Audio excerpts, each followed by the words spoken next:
अस्सलामु अलैकुम वरहमतुल्लाहि वबरकातुहू। अल्हम्दुलिल्लाहि रब्बिल आलमीन वस्सलातु वस्सलामु अला सय्यिदिल अंबियाइ वल मुरसलीन। अम्मा बाद फ़ऊज़ु बिल्लाहि मिनश शैतानिर रजीम। बिस्मिल्लाहिर रहमानिर रहीम। अस्सलातु वस्सलामु अलैका या हबीबी या रसूलल्लाह सल्लल्लाहु तआला अलैहि वसल्लम। आप तमामी हज़रात का खैर मक़दम है हमारे यूट्यूब चैनल रज़वी वॉइस पर। आज हम एक सवाल लेकर आपकी बारगाह में हाजिर हैं।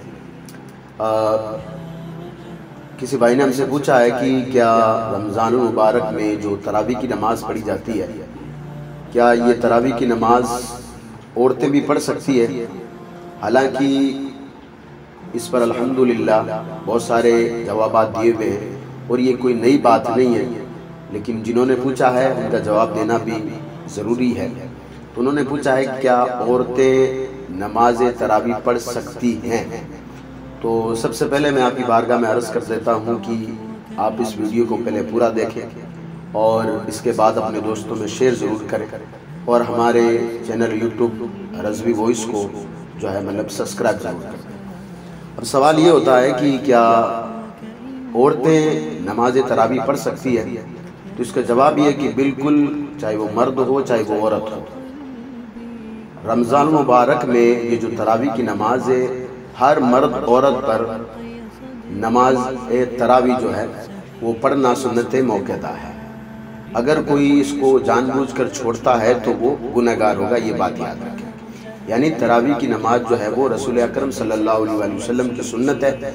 अब चाहे मर्द अगर उसको जानबूझकर छोड़े या औरत अगर जानबूझकर उसको छोड़ देती है तो वो गुनहगार होगी, इस बात का ख्याल रखें। और जितने भी मर्द हजरात हैं उनके लिए हुक्म यह है कि वो मस्जिद में जाकर के नमाज तरावी जमात के साथ पढ़े, और औरतों के लिए हुक्म यह है कि वो अपने घर में बैठ कर के जो है मतलब अफजल यही है कि वो घर में नमाज तरावी पढ़े।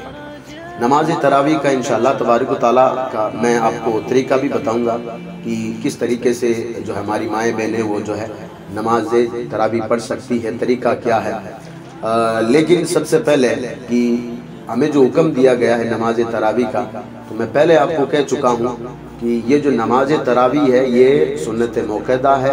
अब चाहे वो मर्द हो चाहे वो औरत हो, जिस पर नमाज फ़र्ज़ है, यानी जो पांचों नमाजें फ़र्ज़ है, यानी अगर बालिग हो जाती है तो उस पर तरावी भी पढ़ना जो है सुन्नत मौक़दा है। अगर कोई छोड़ देता है तो फिर गुनहगार होगा, ये बात ही याद रखें। और अब मर्द के लिए मैं पहले कह चुका हूँ, मर्दों के लिए हुक्म यह है कि वो जाकर के मस्जिदों में जो है मतलब जमात के साथ तरावी की नमाज अदा करें, और औरतों के लिए अफजल यही है कि वो घर में बैठ कर के नमाज तरावी का एहतमाम करें।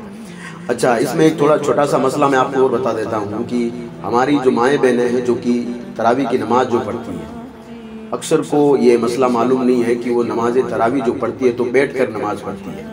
तो मैं आपको बता देता हूँ, नमाज में जो है क़याम जो है वो फ़र्ज़ है, इसलिए नमाज तरावी जब आप पढ़ रहे हो ना तो बैठ करके नमाज ना पढ़े। बहुत सारी ऐसी जो हमारी माएँ बहनें हैं जो कि तंदुरुस्त होती है, सही सलामत होती है, उठ करके नमाज पढ़ सकती है, लेकिन फिर भी वो बैठ करके नमाज पढ़ती है। ये बात याद रखें, क़याम नमाज में फ़र्ज़ है, इस बात का ख्याल रखें। तो नमाज तरावी भी खड़े होकर के नमाज पढ़ें, ठीक है।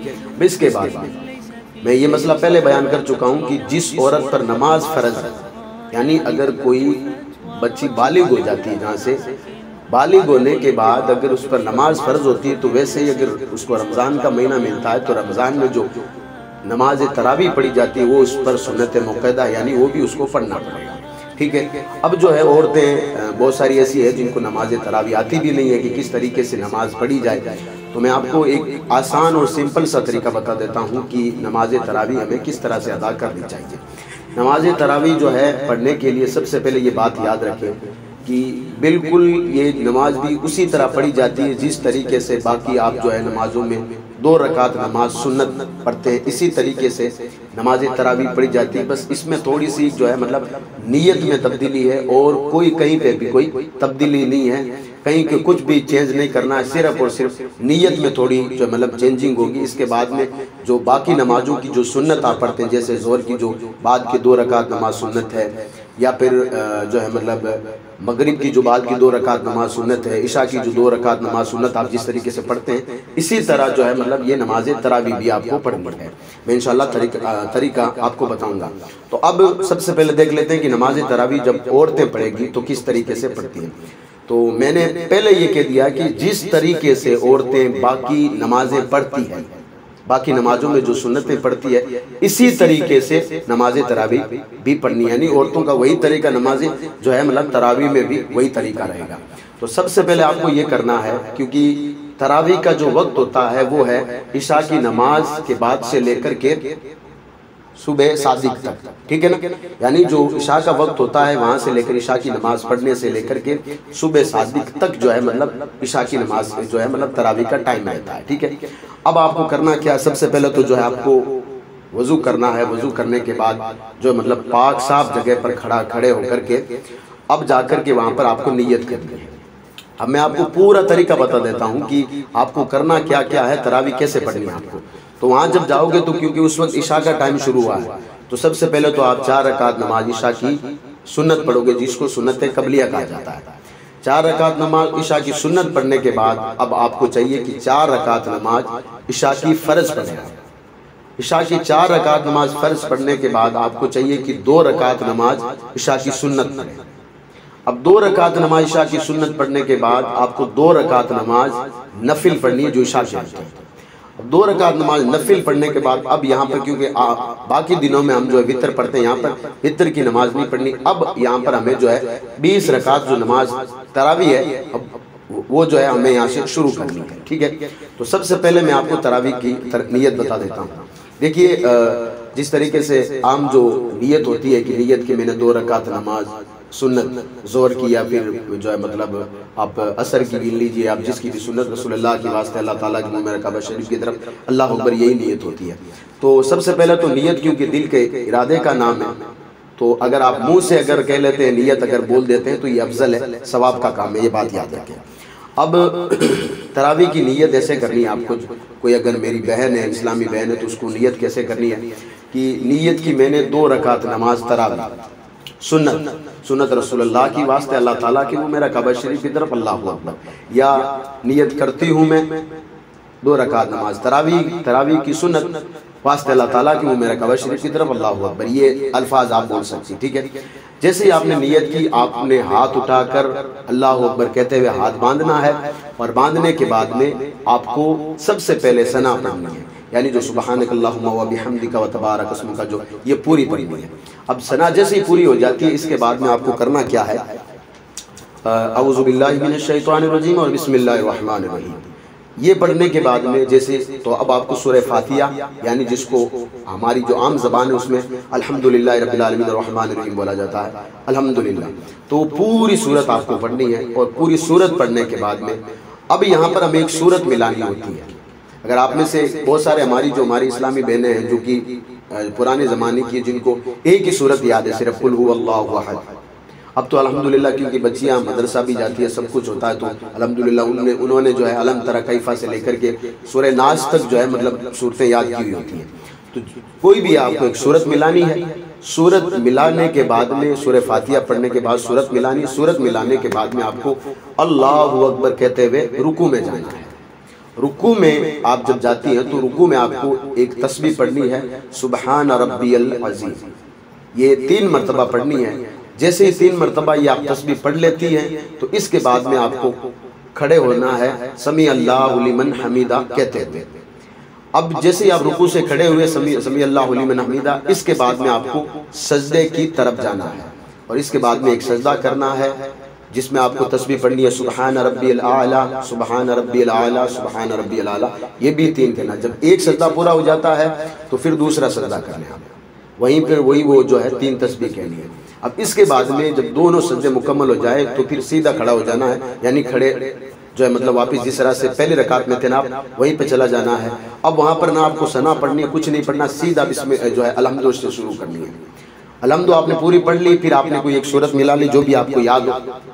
मिसाल के तौर पर आपने पहली रकात में अलम तरा पढ़ा, दूसरी रकात में आप लीलाफी कुरैशिन पढ़ लें आप, या पहली रकात में आपने जो है मतलब कुल या अय्युहल काफिरून पढ़ा तो आप दूसरी रकात में इजाज़ा पढ़ लें।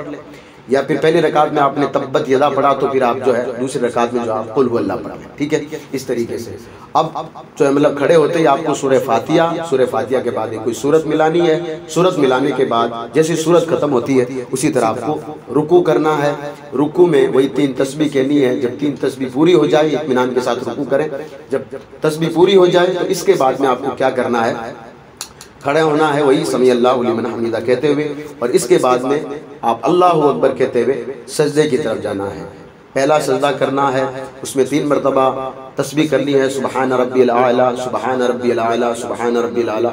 इसके बाद अल्लाहु अकबर कहते हुए जो है मतलब दूसरे सजदे के लिए जाना है, यानी एक सजदा किया अल्लाहु अकबर, फिर अल्लाहु अकबर कहते हुए दूसरे सजदे की जाना। अब ये जो है 2 रकात आपकी मुकम्मल है, ठीक है। 2 सजदे करने के बाद अब वहाँ पर आपको बैठना है और बैठ करके अत्तहियात पूरा पढ़ना है, जिसको तशहुद बोला जाता है। पूरा अत्तहियात पढ़ना है और पूरा अत्तहियात पढ़ने के बाद में दरूद इब्राहीम पढ़ना है, जैसे वो अल्लाहुम्मा सल्ली अला मुहम्मदिन व अला आलि मुहम्मदिन, ये दोनों हिस्से आपको पढ़ने हैं। इसके पढ़ने के बाद में आपको क्या करना है, आपको जो भी कोई दुआ याद, दुआ मासूरा जिनको बोला जाता है, वो दुआ पढ़ने के बाद में आपको सलाम फेरना है। इस तरीके से आपकी 2 रकात नमाज तरावी मुकम्मल हो जाती है। तो सवाल जो था ये तो मैंने तरीका इसलिए बता दिया ताकि किसी को अगर मालूम ना हो तो पता चल जाए, ठीक है। जो सवाल तो जो था कि क्या औरत नमाज तरावी पढ़ सकती है, तो बिल्कुल औरत को चाहिए कि नमाज तरावी पढ़े। ये सुन्नत मुक्कदा है, चाहे वो मर्द हो चाहे औरत हो, ये बात याद रखें। अगर कोई छोड़ेगा तो गुनहगार होगा। और अगर जो मैंने दूसरा मसला भी बता दिया कि अगर बहुत सारी औरतें जो कि बैठ कर नमाज़ पढ़ती, जबकि उनकी हिम्मत है, उनकी हालत है कि वो खड़े होकर के नमाज़ पढ़ सकती है, उनको चाहिए कि खड़े होकर के नमाज़ पढ़े। हाँ, नफिल नमाज आप जो है बैठ कर पढ़ सकते हैं, आपको इसमें छूट दी हुई है, ठीक है। तो नमाज तरावी भी चाहे वो मर्द हो चाहे औरत हो, जो है मतलब दोनों पर सुन्नत मुक्कदा है। मर्द को चाहिए कि मस्जिद में जाकर के जमात के साथ नमाज जो है अदा करे, और औरत को चाहिए कि उसके लिए अफजल यही है। अफजल का जो है मतलब लक़ब आया है, इसमें अफजल का शब्द आया, माफ़ कीजिएगा, कानून शरीयत में, कि अफजल यही है कि वो अपने घर में जो है नमाज तरावी का एहतमाम करे इशा की नमाज पढ़ने के बाद में। ये बात याद रखें। तो ये आपका मसला है। अल्लाह तबारक व तआला हम सबको दीन इस्लाम को सही तरीके से समझ कर उस पर अमल करने की तौफीक और रफ़ीक अता फरमाए। अस्सलामु अलैकुम व रहमतुल्लाहि व बरकातुहू। वीडियो को सवाब के नीचे शेयर ज़रूर कर दें, हमारे चैनल को सब्सक्राइब ज़रूर करें।